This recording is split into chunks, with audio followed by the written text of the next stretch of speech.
ومن سيئات أعمالنا من يهده الله فلا مضل له ومن يضلله فلا هادي له ونشهد أن لا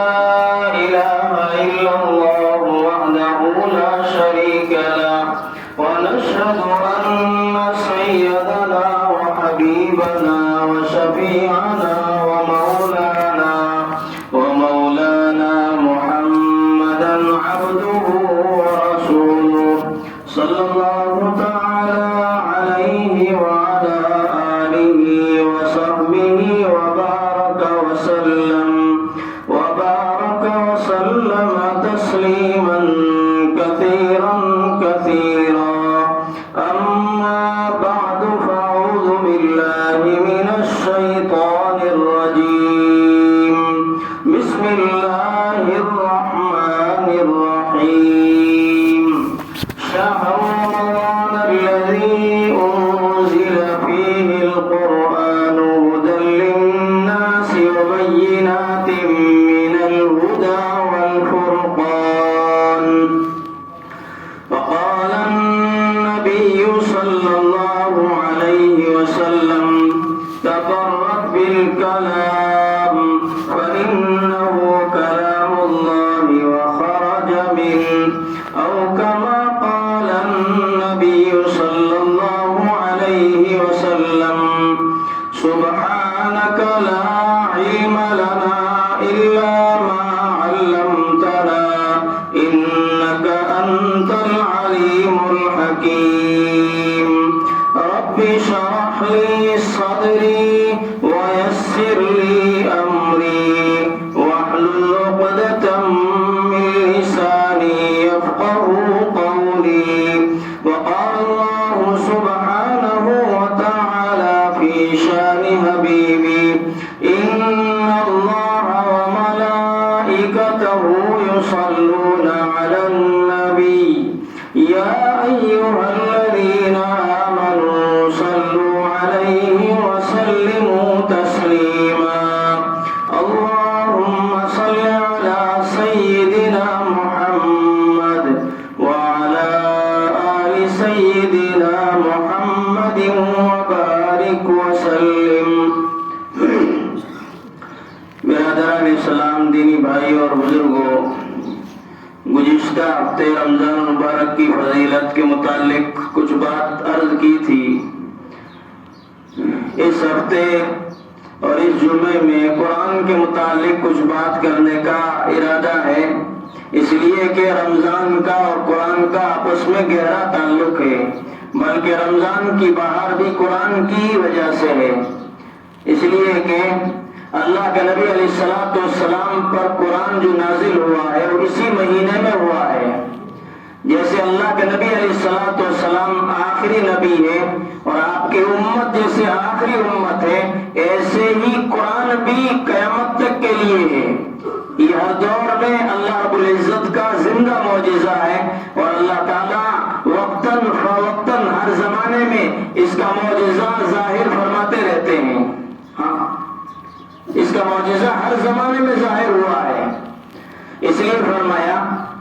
کہ جو بندہ قرآن کے مطابق اپنی زندگی کو بنا لیتا ہے قرآن سے محبت کر لیتا ہے اور قرآن کی محبت کو دل میں اتار لیتا ہے اور اپنی زندگی کو قرآن کے مطابق ڈالتا ہے تو پھر یہ قرآن اس انسان کو ایسی عزت دیتا ہے کہ بندہ سوچ بھی نہیں سکتا تصور بھی نہیں کر سکتا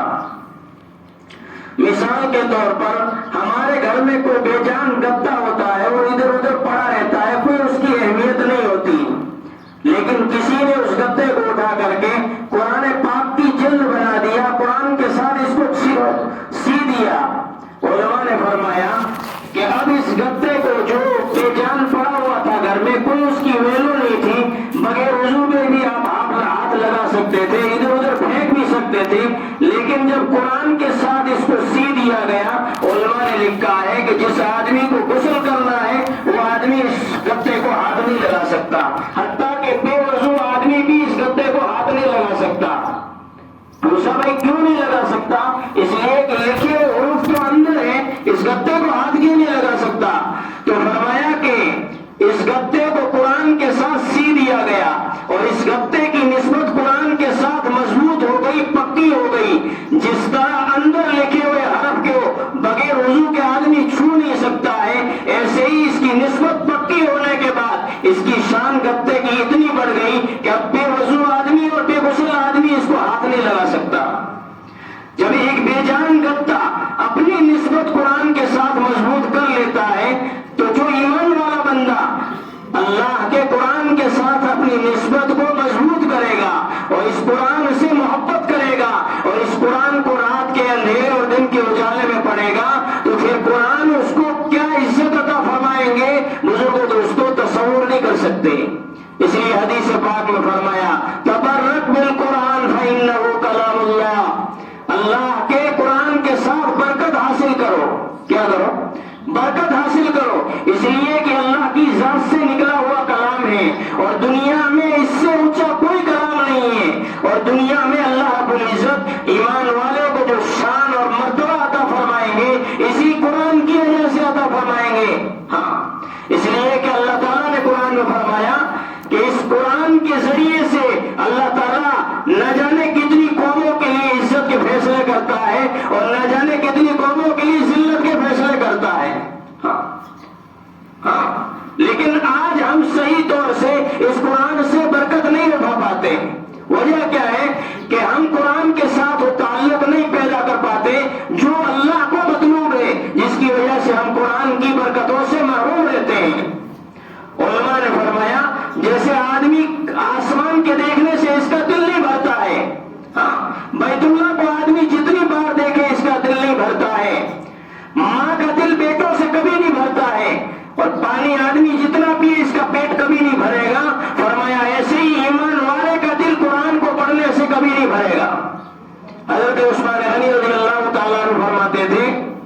لو طہرت قلوبکم ما شبعتم من کلام ربکم. اگر تمہارے دل پاکیزہ ہوتے تو اللہ کا کلام پڑھنے سے کبھی بھی نہیں بھر پاتے. معلوم ہوا کہ ہمارے دل روحانی طور پر بیمار ہے، جس کی وجہ سے ہمارے لیے قرآن کا کھولنا مشکل، قرآن کا پڑھنا مشکل اور تراویح میں قرآن کا سننا مشکل ہوتا ہے. آدمی قرآن ایک جگہ پر تراویح سے ہو رہا ہوتا ہے، آدمی بھاگ کے دور جاتا ہے جہاں علم طرح سے تراویح پڑھی جاتی ہے. معلوم ہی ہوا کہ اس کا دل مردہ ہے اور اس کا دل بیمار ہے، اس لیے قرآن کو پڑھنے کی طرف دل راغب نہیں ہوتا. اس لیے فرمایا کہ اگر تم اللہ کے یہاں اپنا مقام اور مرتبہ معلوم کرنا چاہتے ہو تو تم دیکھو اپنے دل کے اندر کہ اللہ کے کلام سے تم کتنی محبت کرتے ہو اور اللہ کے کلام کا تمہارے یہاں کتنا اہتمام ہے. اگر تمہارے دل میں اللہ کے کلام کی عظمت ہے، اللہ کے کلام کی عظمت ہے تو پھر اندازہ لگاؤ کہ اللہ کے یہاں بھی ہماری عظمت ہے. اور اگر ہم قرآن کو نہیں پڑھتے، قرآن کو کھول کر نہیں دیکھتے تو پھر ہمارے دل مڑتا ہے، اللہ کے یہاں بھی ہماری اہمیت نہیں ہے. اللہ کے یہاں بھی ہماری اہمیت نہیں ہے. قرآن کی وجہ سے اللہ عزت بھی دیتا ہے اور قرآن کو چھوڑنے کی وجہ سے اللہ دنیا میں ذلیل اور رسوا بھی کرتا ہے. یہ ایسی واحد کتاب ہے دنیا میں کہ دنیا میں بہت ساری مذہب کی کتابیں ہیں، اس کتاب کو ایک مرتبہ پڑھو، 2 مرتبہ پڑھو، 3 مرتبہ پڑھو، آدمی تھک جائے گا، چھوڑ دے گا. لیکن قرآن دنیا میں اللہ کی وہ کتاب ہے کہ جتنا اس کو زیادہ پڑھو گے اتنی طلب اور حرص پیدا ہوتی جاتی ہے اندر. بندے کا دل نہیں بھرتا. یہ واحد کتاب ہے دنیا میں کہ جس کو پڑھ کر کے اتنا رویا گیا، اتنا کسی کتاب کو پڑھ کر کے نہیں رویا گیا. جتنا تنہائی میں اللہ کے سامنے اس قرآن کو پڑھا گیا اتنا کسی کتاب کو نہیں پڑھا گیا. ہاں، اتنا کسی کتاب کو نہیں پڑھا گیا. آج میرے دوستوں ہمارے گھروں میں قرآن موجود ہوتا ہے لیکن ہم مہینوں گزر جاتے ہیں، سال گزر جاتے ہیں لیکن ہم قرآن کو کھول کے نہیں دیکھتے. ہمارے گھر میں اگر کوئی مہمان آ جائے اور گھر کا میزبان اس کی طرف دیکھے بھی نہیں، اس سے خیر خیریت بھی معلوم نہ کرے، اس کو کھانا پانی بھی نہ پوچھے تو مہمان کہے گا اس نے میری بے احترامی کی. فرمایا ایسے ہی اللہ کا قرآن ہمارے گھر میں مہمان ہے. اگر ہم اس کو کھول کر کے نہیں دیکھتے تو یہ اللہ کے دربار میں شکایت کرتا ہے، اللہ اس نے میری بے احترامی کی، اور اس کو دنیا میں ذلیل اور رسوا فرما. اور اس کتاب سے محبت کرنے والے ہر زمانے میں گزرے ہیں اور عجیب و غریب اندر ایک آدمی آوارہ گردی میں مبتلا تھا، ساری زندگی اس کی عیاشی میں نافرمانی میں گزری، وہ کسی نیک بندے کے ہاتھ لگا، توبہ طائب ہوا اور اس کو اللہ کی قرآن کی عظمت کا پتہ چلا تو اس نے قرآن اس بڑھاپے میں سیکھنا شروع کیا، وہ سیکھتا رہا یہاں تک کہ اس کا قرآن پورا ہو گیا۔ اب جب قرآن پورا ہو گیا تو روزانہ اپنے گھر کے اندر قرآن کی تلاوت کرتا، صبح کھول کر کے بیٹھ جاتا اور پھر جو ہے دن بھر پڑھتا رہتا۔ جس دن وہ قرآن پاک ختم ہو جاتا اس دن وہ باہر سے مٹھائی منگاتا اور اس دن اس کے لیے عید کا سماں ہوتا، دوستوں کو بلاتا اور اس کے گھر پر دعوت ہوتی اور عجیب و غریب طریقے سے ہر آدمی سے ملتا۔ لوگ پوچھتے بھائی کیا بات ہے؟ کہا کہ اللہ کا کلام آج پورا ہوا ہے، اس کی خوشی میں نے دعوت کی ہے۔ اللہ کا کرنا ایسا ہوا کہ وہاں پر کوئی دینی جلسہ تھا اور کچھ اکابر ہندوستان کے یہاں سے وہاں پر گئے ہوئے تھے۔ یہ قرآن کے محبت کرنے والا بندہ رات کو ان اکابر کی بزرگوں کی خدمت کرتا رہا اور رات کو خدمت کر کے ان کو کھانا کھلا کر کے یہ اپنے گھر واپس چلا گیا۔ صبح ان کے پاس اطلاع آئی کہ اس آدمی کا انتقال ہو گیا ہے اور نماز جنازہ اس کی پڑھنی ہے۔ ابھی اکابر وہاں پر گئے اور اس کے جنازے کو تیار کیا، قبر کھودی گئی۔ یقین مانو بزرگوں، قرآن سے محبت کرتا ہے بندہ، بسا اوقات اللہ تعالیٰ دنیا میں اس محبت کو دکھا دیتا ہے کہ اللہ کے کلام سے محبت کرنے والا دنیا میں ضائع نہیں ہوتا۔ اب اس کے جنازے کو قبر کے قریب جب لے جایا گیا اور قبر میں اتارنے لگے تو قبر ساری خوشبو سے بھر گئی اور قبر پھولوں سے بھر گئی۔ وہ اکابر جو یہاں سے گئے سے تعجب بڑھ گئے کہ یہ بندہ رات کو ہماری خدمت کرتا رہا، اس کا کون سا ایسا عمل ہے کہ جس کی وجہ سے اللہ نے یہ کرامت اس کے یہاں ظاہر فرمائی۔ قبر پر مٹی کو برابر کر دیا اور وہاں سے ہی حضرات واپس آئے اس کے گھر پر، اس کی بیوی سے معلوم کیا کہ اس کا کون سا ایسا عمل ہے۔ تو بیوی نے کہا کہ اس کا تو کوئی عمل نہیں ہے، یہ بڑھاپے میں اللہ کی طرف متوجہ ہوا، زندگی ساری غفلت میں گزری، کسی اللہ والے کے ہاتھ لگا، اچھے لوگوں کے ہاتھ لگائیے اور اس کی زندگی بدل گئی، توبہ طائب ہو گیا، اللہ سے اپنا تعلق مضبوط کر لیا۔ یہ قرآن سے محبت کرتا تھا، محبت ایسی کرتا تھا کہ یہ قرآن پہلے اس نے کئی سالوں میں سیکھا اور جب اس نے سیکھ لیا، پڑھ لیا تو یہ روزانہ گھر میں قرآن کو ادب و احترام کے ساتھ رکھتا اور اچھی جگہ پر، اونچی جگہ پر قرآن کو رکھتا اور صبح کھول کر کے اس قرآن کو ادب کے ساتھ پڑھتا اور جس دن اس کا قرآن ختم ہو جاتا یہ شام کے وقت اللہ کے دربار میں قرآن کو اپنے سر پر رکھ لیتا اور اللہ سے دعا کرتا ہے، اللہ میرا ہی گنہگار جسم اور میری ہی گنہگار زبان اور یہ تیرا کہاں پاکیزہ کلام، ہذا کلام ربی، یہ تیرا کلام ہے اور میں اپنی زبان سے اس کو پڑھ کر کے آج مکمل کیا ہے۔ یہ اللہ میں اس لائق نہیں تھا، تو نے موقع دیا، تو نے کرم فرمایا، اس قرآن کو پڑھنے کی مجھے توفیق دی۔ اے اللہ اس قرآن کے ہدیے کو قبول فرما اور اے اللہ جو پڑھا ہے اس کا اجر و ثواب مجھے عطا فرما۔ کہ بے تحاشا قرآن سے محبت کرتا تھا، بسا اوقات رات کو اٹھ جاتا تھا، اس کو نیند نہیں آتی تھی اور اپنے سر پر کبھی قرآن کو رکھتا، ابھی سینے سے قرآن کو کبھی لگاتا۔ ہو سکتا ہے کہ اسی کا یہی عمل اللہ کو پسند آیا ہو اور اللہ نے کرامت دکھائی ہو۔ بزرگوں نے کہا خدا پاک کی قسم اسی قرآن کی برکت سے اللہ نے کرامت اس کے لیے ظاہر فرمائی ہے کہ اس کی قبر خوشبو سے بھر گئی اور اس کی قبر پھولوں سے بھر گئی۔ اس لیے بزرگوں اور دوستوں، قرآن سے بندہ اپنا تعلق مضبوط کرے۔ آدمی پڑھا ہوا نہیں ہے، پڑھنے کی کوشش کرے، ارے کم سے کم کچھ صورتیں سیکھ لے کہ جس سے اپنی نماز کو صحیح کر سکے۔ مولانا رحمۃ اللہ علیہ فرماتے تھے اللہ نے ہر انسان کی ہدایت قرآن میں چھپا رکھی ہے، ہر انسان کی ہدایت۔ جب قرآن کھول کر بیٹھو اللہ سے دعا مانگو، اے اللہ اس قرآن میں میرے حصے کی جو ہدایت ہے مجھے عطا فرما، میرے حصے کی جو ہدایت ہے مجھے عطا فرما اور اس کو پڑھنا شروع کرو۔ اگر نہیں آتا پڑھنا کھول کے بیٹھ جاؤ، محبت کے ساتھ دیکھو، ہو سکتا ہے کہ تمہاری اس محبت کا اظہار کرنے پر اللہ کی رحمت کو ترس آ جائے اور اللہ تمہیں قرآن کے ساتھ محبت کرنے والوں کے ساتھ قیامت میں کھڑا فرما دے۔ حدیث پاک میں آتا ہے جس کا خلاصہ مفہوم ہے قیامت کے دن قرآن سے محبت کرنے والا حساب کے لیے کھڑا کیا جائے گا۔ جب حساب کے لیے بندہ کھڑا کیا جائے گا تو ادھر سے قرآن آئے گا ایک نوجوان خوبصورت کی شکل میں اور اللہ سے فریاد کرے گا، اے اللہ اس قرآن اس آدمی نے میری سے محبت کی تھی اور مجھے دن کے اجالوں میں رات کے اندھیروں میں پڑھا تھا، دل کے اندر میری محبت کو بسایا تھا، اے اللہ تو اس کو معاف کر دے اور اگر آپ کو معاف نہیں کرنا ہے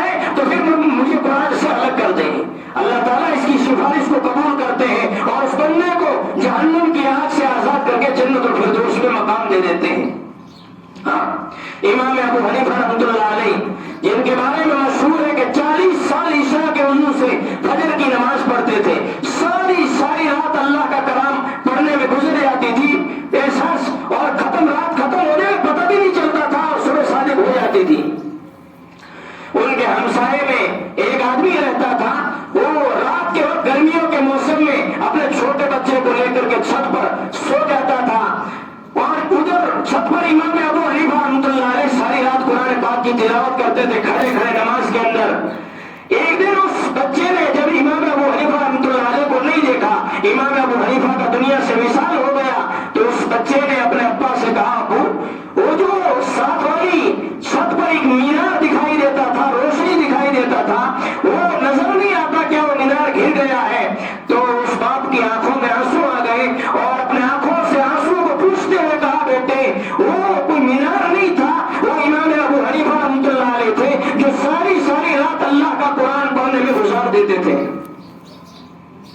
سیدہ فاطمہ الزہرا رضی اللہ تعالیٰ عنہا سردیوں کی لمبی رات میں 2 رکعت نماز عشاء کے بعد نیت باندھتی ہے نفل کی اور قرآن پاک پڑھنا شروع کرتی ہے، پڑھتی رہتی ہے، طبیعت میں کچھ ایسا سوز اور ایسی طبیعت اس کی مچلتی ہے کہ اللہ کا کلام پڑھتی رہتی ہے، یہاں تک کہ جب سلام پھیرا تو معلوم ہوا کہ صبح شادی کا وقت قریب ہے، اذان کا وقت قریب ہے، فوراً اپنے دونوں ہاتھوں کو اللہ کے دربار میں اٹھایا اور دعا کرتے کرتے دعا میں یہ کہا، اے اللہ تیری راتیں کتنی چھوٹی ہے کہ فاطمہ کی 2 رکعت نماز بھی مکمل نہیں ہوئی، راتوں کے گزرنے کا پتہ ہی نہیں چلتا تھا۔ آج بزرگوں دوستوں، ہمارے دل میرے ہیں، لو طہرت قلوبکم ما شبعتم من کلام ربکم، کہ اگر تمہارے دل پاکیزہ ہوتے تو اللہ کا کلام سننے سے اور اللہ کا کلام پڑھنے سے کبھی بھی سیراب نہیں ہوتے۔ تراویح میں 1 گھنٹہ قرآن پڑھا جاتا ہے، آدمی اس کو بھی سننا گوارا نہیں کرتا، اس سے اندازہ لگا لو ہمارے دل کتنے میلے ہو چکے ہیں اور ہمارے دل کتنے گندے ہو چکے ہیں۔ جب بندہ اللہ کا قرآن سننا پسند نہیں کرتا تو یہ قرآن جنت میں لے کر جانے والا ہے، اور قیامت میں جیسے اللہ کے نبی علیہ الصلوۃ والسلام اپنی امت کی شفاعت فرمائیں گے، ایسے ہی قرآن بھی اپنے پڑھنے والے کی شفاعت کرے گا اور اللہ سے جھگڑا کرے گا، اور اللہ اس کا جھگڑا سنیں گے اور اس سفارش کرنے والے کی سفارش کو قبول فرما کر جنت میں داخلہ عطا فرمائیں گے۔ اس لیے بزرگوں اور دوستوں، ضرورت اس بات کی ہے کہ ہم اللہ کے کلام کے ساتھ اپنا تعلق مضبوط کریں۔ ایمان والے کا جب تک قرآن کے ساتھ اپنا رشتہ مضبوط رہا، ساری دنیا میں سر بلند رہا، کوئی اس کو ذلت کی نگاہ سے دیکھ نہیں سکتا تھا، لیکن یہ ایمان والا جب قرآن کے ساتھ اپنا رشتہ ختم کر دیا اور قرآن سے لاپرواہی اس نے باتیں شروع کر دی، اللہ تعالیٰ نے ساری دنیا میں اس کو ذلیل و خوار کر دیا اور اپنی رحمت کی نظریں اس قوم سے پھیر لی۔ عجیب زمانہ ہوا کرتا تھا پہلے زمانے میں کہ آخری وقت میں اگر کوئی مسلمانوں کے محلے سے گزرتا تھا تو رات کے وقت میں صبح صادق کے قریب ہر گھر سے قرآن پاک کے پڑھنے کی آواز آتی تھی، جیسے شہد کی مکھیوں کی بھنجھلاہٹ ہوتی ہے۔ فرمایا ایسے ہی جب گلی سے کوئی گزر جاتا تھا، اس کو احساس ہوتا تھا یہاں ایمان والوں کا محلہ ہے اور یہاں اس گھر میں قرآن پڑھا جا رہا ہے۔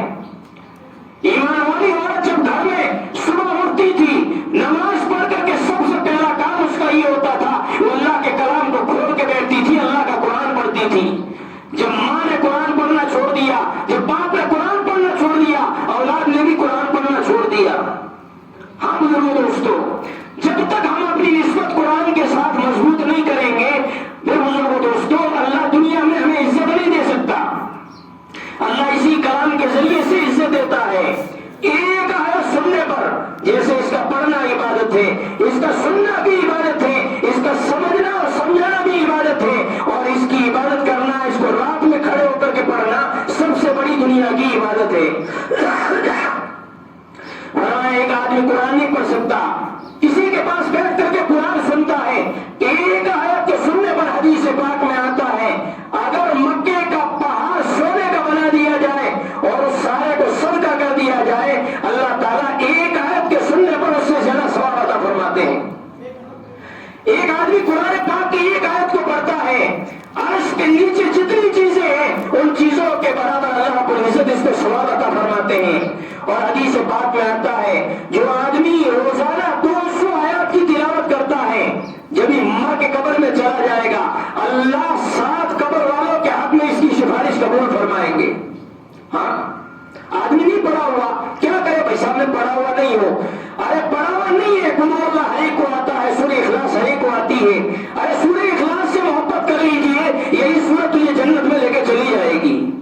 آدمی 100 مرتبہ پڑھے، 200 مرتبہ پڑھے، فرمایا 100 مرتبہ پڑھنے پر اللہ تعالیٰ روزانہ 100 مرتبہ بندہ سورہ اخلاص پڑھتا ہے، اس کے بعد اللہ سے جو دعا کرے گا اللہ اس کی دعا کو سنے گے، قبول فرمائیں گے۔ 100 مرتبہ سورہ اخلاص کو پڑھ لے، 200 مرتبہ پڑھ لے، اللہ 50 سال کے گناہ معاف کر دیں گے۔ بزرگوں دوستو، بندہ یہ کہہ نہیں سکتا کہ میں پڑھا ہوا نہیں ہوں، قل اللہ یاد ہے، نہیں آتی آدمی سیکھ لے، تھوڑے وقت میں آدمی سیکھ جائے گا۔ اس لیے بزرگوں دوستو، ہمیں قرآن کے ساتھ اپنا تعلق مضبوط کرنے کی ضرورت ہے۔ ہاں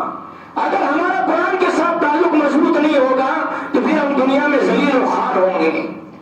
اللہ تعالیٰ اس قرآن کے ذریعے سے ایسی عزت دنیا میں عطا فرماتا ہے کہ آدمی تصور نہیں کر سکتا۔ عمر رضی اللہ تعالیٰ عنہ کہ اللہ کے نبی نے یوں فرمایا کہ میرے بعد کوئی نبی ہوتا تو عمر ہوتا، اور اللہ کے نبی نے ایک موقع پر فرمایا عمر جس راستے سے گزرتا ہے شیطان راستہ چھوڑ دیتا ہے، عمر جو بولتا ہے حق بات بولتا ہے، غلط بات نہیں بولتا۔ 16 آیات عمر رضی اللہ تعالیٰ عنہ کی تائید میں اللہ تعالیٰ نے قرآن میں آسمانوں سے نازل کی، جو عمر کی رائے تھی اسی رائے کے مطابق قرآن نازل ہوا۔ یہ عمر رضی اللہ تعالیٰ عنہ مکے کی کسی وادی سے گزر رہے ہیں، گرمی کا موسم ہے، لشکر ساتھ میں ہے، صحابہ پیچھے ہیں۔